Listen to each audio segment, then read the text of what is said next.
ఇందులో అవతార రహస్యం అంటే ఎలా చెప్పారండి అని అంటే, మొట్టమొదటిది దేవకీదేవిని తీసుకుందామండి. దేవకీదేవి ఆవిడ నిన్ను నేను కొడుకుగా పొందాలి అంది. మనకి ఇది కూడా ఒక పాఠం అండి. పెరుమాళ్ళని ఏం కోరికలు కోరుకోవాలో మనకు తెలియదు. తండ్రి నాకు ఏది అవసరమో అది నువ్వు ఇయ్యి అంటే ఆయనే ఇస్తారు. ఎందువల్ల దేవకి ఎలా కోరుకుంది? నువ్వు నా కడుపున పుట్టాలి అంది. అంటే ఆ కోరికలో ఎంత లోటు ఉంది చూడండి. పుట్టడం వరకే అన్నాడు, పుట్టాడు, మరుక్షణంలో వెళ్ళిపోయాడు.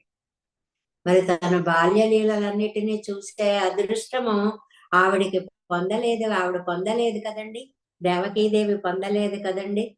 అందువల్ల నా కోరుకోవడం కూడా మీరు చక్కగా కోరుకోవాలి. తండ్రి నాకు ఏది మంచిదో అనేటువంటి దాన్ని నువ్వే అనుగ్రహించవలసినది అనేటువంటి అద్భుతమైనటువంటి భావము అన్నమాట.